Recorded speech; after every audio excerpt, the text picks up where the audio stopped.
Brian Sullivan, BRIANSULLIVAN. I am the co-host of the CNBC program Power Lunch from 1 to 3 p.m. Eastern Time, Monday through Friday. I've just returned from my third trip to the Bakken up in Williston, North Dakota, Tioga, Ray, North Dakota, to dig further into the oil and energy story. So let's talk about your first trip out there, if you wouldn't mind. I mean, if you want to start with the most recent information, that's fine. But just for a little context, I guess I was kind of wondering about your first trip out to North Dakota. First trip to North Dakota was October of 2013 when things were really heating up, and we wanted to go see how Williston, sort of the Bakken region, was dealing with the boom. I've been through this business enough to have seen some booms, like the internet boom. I've been doing this now for, sadly, over, I guess, this is my 20th year in financial journalism. And so I wanted to see how they dealt with the boom, and we met some key players and spoke with some locals, and it was just a classic growth story of things we can't find enough of this, we can't find enough of that. I'll never forget, one of the cool anecdotes is that I stayed in this hotel, and you'll forgive me, I can't remember the name of it. It's now a Ramada. I think it was sold. It was on a dirt road because the hotel developer, they wanted to put the thing up, but the town is slower to put the roads down because there's so much growth. But you get this rental car, you're sort of driving on this dirt driveway, to a brand new hotel, and the hotel was nice, but it was also, I think, $400 a night. And I was just I was shocked by just not only the level of growth, but just the level of cost. I mean, how much everything costs. It was just shocking to me. So we were up there for 2 days, whatever we were, and came back, and then we returned in December of 2014. And 2014, that was 2 years ago, so oil prices were probably around that $60 range, if my memory serves me right. The bottom hadn't fallen out at that point yet, but the beginning had you started hearing oil companies talking about changing their operations in 2015. I can recall Lynn Helms, director for the North Dakota Mineral Resources, start to give that kind of ominous warning during the annual meetings in October of 2013, I want to say, or 14. When you went back out there December 2014, what was the activity like then? Was it still dirt roads at $400 a night Ramadas, or had it changed a little bit? Yeah, it wasn't a Ramada. I can't remember what the name of it was. No, listen, you're right. I mean, the price of oil had come down dramatically, very quickly, starting in October. So that's why we wanted to go. What's going to happen here? Listen, it's not a complicated story globally or in North Dakota, or it doesn't matter where you are. Just look at the production numbers versus demand numbers, and you see that the world has too much oil. I mean, hard to believe we came from peak oil a few decades ago to now too much oil. So we went there to kind of see where the follow-up was. Things were still humming along because price of oil had only been down for a couple of months, and everybody was fully committed. Contracts were in. Drilling activity was high. We sat down, had dinner with a bunch of locals in various businesses, and they were all, of course, very optimistic. As you would imagine that entrepreneurs are going to be. I mean, to be an entrepreneur, I think you have to be an optimistic person. But it was also sort of a sense of, I mean this with respect, because we met some nice people up there. Everyone's kind of like, we're going to be fine, everything's fine, it's going to recover, oil will bounce back. I wasn't quite so sure. I mean, I'm just a journalist, but you look at the numbers and you're thinking that's a lot of gap there to make up in terms of oversupply. Things are still expensive. Hotel was still in the $300 range. Restaurants, there's a couple nice places there. We've been to this place called the Williston Brewing Company, kind of a nice restaurant in town, all 3 times. I met the owner, had him on the show, and he's a very successful entrepreneur, by the way, in Minneapolis and other places. But we went there, and the menus were expensive, and the restaurants were crowded, and they were still humming along because the price had just come down, and there was a great expectation that it was going to recover very quickly. I also do remember that it was negative 20. I've never been so cold in my life. I grew up in Southern California. It was negative 20, and obviously it hasn't happened, and so we paid a visit to them last week to kind of figure out, the third stage. Okay, so last week you went back to the Bakken, and you Okay, so let's same question. Now you're back to the Bakken. Dirt roads, $300, $400 a night Ramadas. What was the new normal? Because I'm actually doing a story. Hang on one second. I'm 29. I'm sorry. 1 second here. I'm actually doing a story called "The New Normal" is what we're calling it right now, talking about some of these new communities. So I guess I mean, what was the new normal? 129, you were saying? Yeah, I paid $129 a night for the hotel that was in the 300s the last time I was there. Here's the weird irony is that, and this isn't even me saying this, this is the restaurant owner from the Williston Brewing Company and others who live there, which is the last two times I was there wasn't enough of anything. There wasn't enough hotel rooms, there wasn't enough restaurants, there wasn't enough cranes for the oil rigs, wasn't enough anything. Now there's suddenly too much of everything. And there's too many hotel rooms. There's too many restaurants. There's something like 33 restaurants now in Williston, North Dakota. That's what this restaurant owner was telling us, Marcus Junk's name, Jundt. And there's, and new hotels opening up. So there's a glut of rooms. There's a glut of hotels. We met a guy the first time we were there, really nice guy named Andy Noss, NJOS, who owns Dakota West Crane Company. And they started with one crane, him and his cousin, and they went down to Houston and drove this crane back. Took them like a week and a half to drive this. I mean, when I say a crane, I'm talking about these giant cranes, with 20 tires and stuff like this. They go 50 miles an hour max. And they got up to 9 cranes. And in fact, he went out to Columbia, South Carolina, and drove a crane back 45 miles an hour from Columbia, South Carolina to Williston. Took him 16 days. 16 days because he had to stop and get permitted, and the thing was slow, and gas problems. And now he's down to 4. So he went from 1 to 9 to 4 in the course of 3 years. And and he's had to lay people off, and they're a small business, and they're a family business. They're struggling to sort of keep things going. So we went from not enough of anything to too much of everything. And here's the sad reality of that type of world. If everybody, Jason, is half full, they're all doomed. So what's going to have happen is either we're going to see a recovery, and we're going to see the rooms get filled back up, and the restaurants get filled back up, and the apartments get filled back up, or there's going to be a lot of closing stuff down because you need to have businesses 75% full to really stay in business. I don't care what you are, right?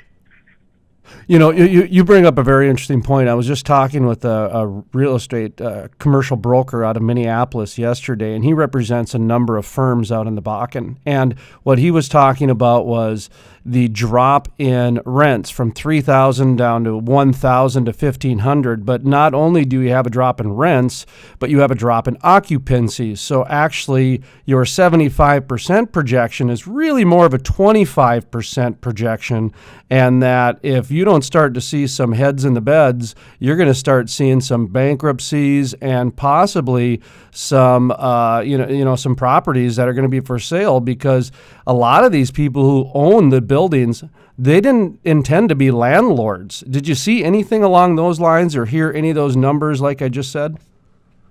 Yeah, well, listen, there's a gigantic private equity firm called Kohlberg, Kravis, and Roberts. I don't know if you've ever heard of them. They're colloquially referred to as KKR. They're one of the biggest, most established private equity firms of the world. The book and movie Barbarians at the Gate was about their takeover in Nabisco. I mean, they're a legend. They've been around forever. They built a giant apartment community in Williston. I mean, for them to go to Williston, North Dakota, number one, says something, right? I mean, it's a firm that does $20 billion deals. They went to Williston, built a giant apartment community, and we went by it. Listen, again, anecdotally, so don't quote me on this. You can dig in the numbers yourself. Anecdotally, it didn't look like there was many people there, and the guy we were with who lives there, who's a land developer, like they're getting killed. And I think that they might have even left or sold off. You might want to just do some research into that on your own. But the point is, a giant New York private equity firm goes there and getting its real estate, handed to it. The other thing too is that if you've got everything sitting empty or partially empty, it's not good for crime. I mean, it's not good for anything, right? I mean, things start to look run down. Again, the city, the people up there are wonderful. We made some good friends, and Williston is going to be fine long term. I want to make that point clear. I mean, Williston will continue to go on, but they went through this huge building boom, and you're you're right. I mean, things have got to physically shut down. I mean, you can't have that many restaurants in a town like that. I mean, you can't have a half-full restaurant. Nobody will make it. Everyone will just kind of bleed along. So there's going to have to be either a recovery. And here's the other thing, too, and you would know more about this than I do. Gosh, I'm not an oil and gas guy, by the way. I'm just a TV anchor who likes oil and gas, and I've been covering it for a while, is that even if the price of oil recovers to $100 tomorrow, I mean, are they going to be able to get the people back? These people have left. They found other jobs, or they didn't. And maybe they're less willing to come back to Williston because they've lost 15,000 people in the county in the course of a year. I mean, could they even get the rigs back up?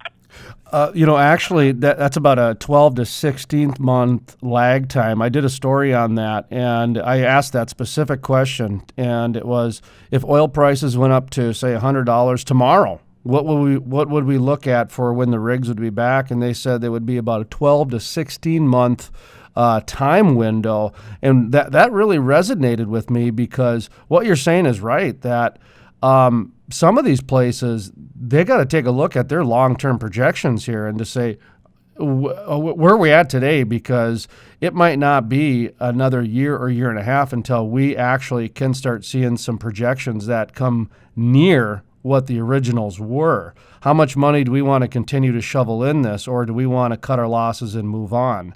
I wanted to ask you about some of the other shale plays as well. You're visiting some of these other shale plays. What are you seeing in comparison to the activity when it comes to the Bakken? Well, the activity is down everywhere, but I will say this: the Permian Basin, is that what you're referring to, the other physical plays? Yes. Yeah, the Permian is probably doing the best of all of them.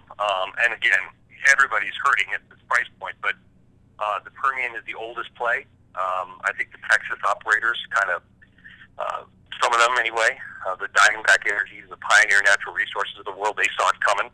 They started cutting costs early, and they can be profitable. Some of these companies have told me they're profitable under $20 a barrel, and I mean not much, but they are. In other words, they can continue to grow and to not maybe to expand, but yet to survive without a problem. Eagleford is a little more difficult, it comes up in price. And listen, you get these weird things like the Marcellus out in Pennsylvania and stuff. That's more like North Dakota, where it's newer, it's a more expensive land, and you probably need a $60 number. I mean, again, you would know more about this than I do, but if you talk to oil companies, as I have, first off, they're very reluctant to tell you, where they're profitable. No one's going to say like it's $60.50. That rarely happens, if ever. But what you hear from people up there is, I asked a guy working a rig. I mean, and he's a manager of one of the 33 remaining drilling rigs up there. He said 65 is a nice number. I pressed him on it. 65 is a nice number. But around the country, 50, 40, you can make money in some places. But if you're a late bloomer to this game, no matter where you are, and you paid a lot of money for land and mineral rights and crews and didn't manage your balance sheet well, you're in trouble. And I've said on my show that 40 is not much better than 30 for a lot of these companies. They're losing less money, but they're still losing money. So looking at this from the big. You had a big play, by the way. You had a big. Sorry to interrupt. You had a big play today. The former $14 billion company called Linn Energy, Linn, $14 billion company 3 years ago, basically today came out and said, we don't know if we can continue to exist. Wow. No, they use the term going concern. You probably know that's the business concern. We are something like we are questioning our ability to continue as a going concern. That's an accounting term, basically saying, not sure we can pay the bills. They deferred a debt payment. This was a $14 billion company 3 years ago, and that's why I got involved in this story. It's not just that I enjoy oil and gas, it's that the debt levels, the debt angle to the story is the one that has not been told or was really understood a couple of years ago. And that's why this is different than in previous booms and busts, because of the amount of debt that was taken on by companies and individuals. I mean, look at the state of North Dakota. You got $1 billion budget shortfall. How is that possible? Did they save anything? No. So one of the reasons I got interested in this story, which is known as the shale play, was because of the change. There's something felt different, much like how you gravitated to it, because this play does seem different. And when I heard John Gibson, the former CEO of ONEOK, tell me, who I've interviewed, and he told me that they're rewriting their business plan. So did Harold Hamm.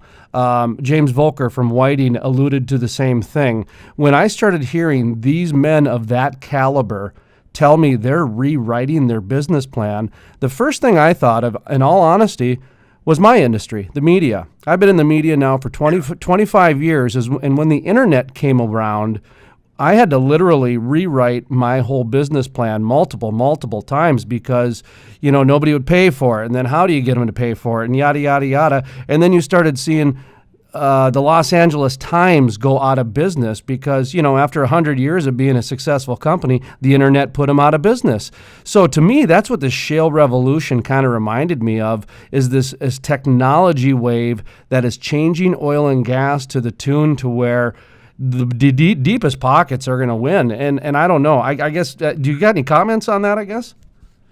Well, I like the analogy, actually. I hadn't thought of it before, so I think it's pretty good.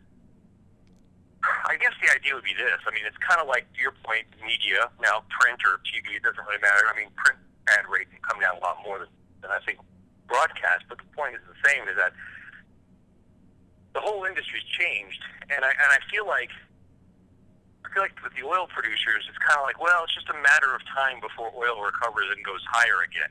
And it's kind of like us saying, well, it's just a matter of time before ad rates go higher again.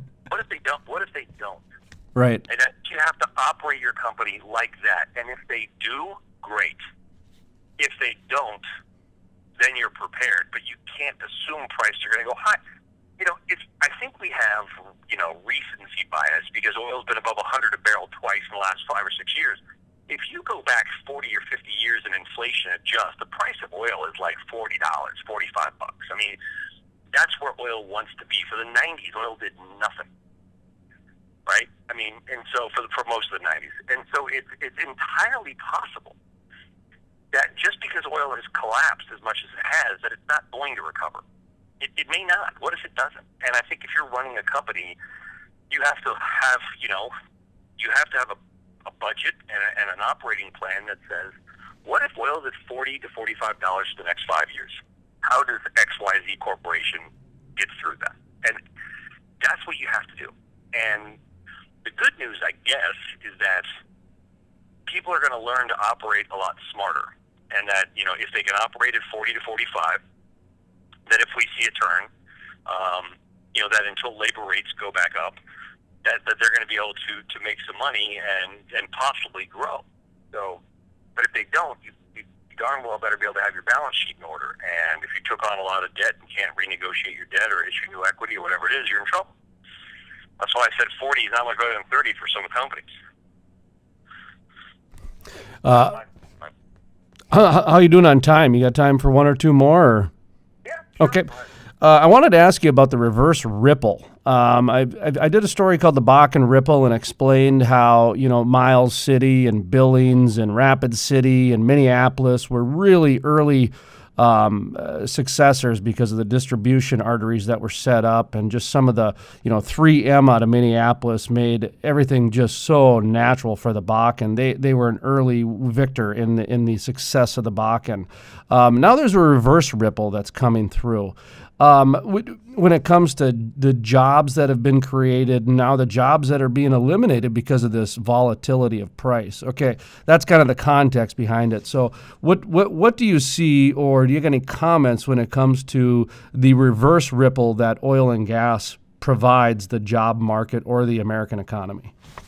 Well, okay, so I've been very vocal in saying about a year and a half ago, I came out and tweeted it and said on the other, I thought the oil's drop of this magnitude was bad for the economy, and people basically were saying I was an idiot because, that's low gas prices, and low gas prices are good.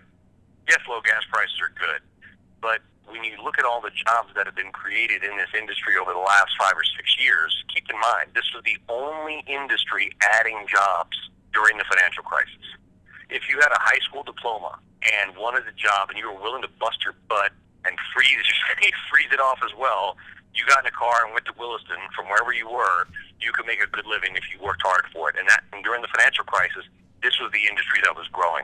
We're talking tens or hundreds of thousands of good jobs, and that's why I've said that I don't think that it's a positive for America. Just because we have cheap gas, people aren't going to buy a home because gas is cheap, right? They may change the car they're driving and drive more miles and maybe order an extra dessert at work.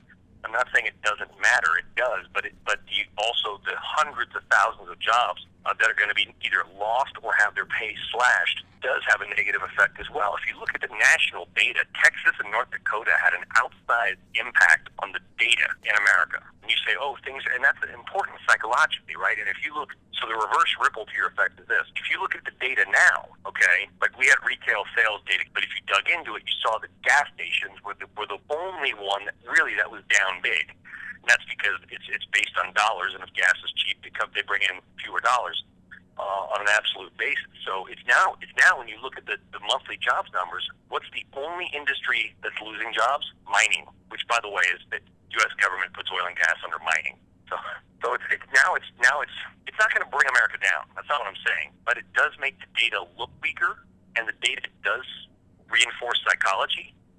So if we've got this thing sort of, it's like if you had A, B, and then a D. On your grade point average is going to come down, even though you're really an A and B student. You might have a C average all of a sudden, and that's kind of what oil and gas is doing right now, dragging things down, making things not look as good, and it matters a lot. You mentioned about the some of the efficiencies in technology earlier, bringing some of the costs down and that sort of thing. I wanted to ask you, are you seeing any new companies emerging? Wow, that's a good question. I can't think of one off the top of my head. I'm sure there's a lot of seismic type testing companies that matter a lot, that are coming out of the, to your point, the technology has gotten so doggone good. It's like fishing. You know you're going to catch a fish, though. Every time you put the hook in, it's just how big the fish is going to be and how hard it's going to be to reel it in. But there's no empty hooks. There's no dry holes anymore. I'm sure there's some seismic companies and doing all kinds of computer-aided testing. I haven't seen them. I've got about 150 stock on this basically the stock screener I built. I track in real time using a program called FactSet. And there's some names that, you look at and you're like, what do they do? I probably should dig in a little more, but it's pretty ugly, by the way. Over the last year, almost all of those 150 company stocks are down pretty big. I mean, you look at Houston. I went down to Houston. I ran a stock screener. There's like 214 publicly traded companies in the Houston area, and 168 of them were oil and gas related.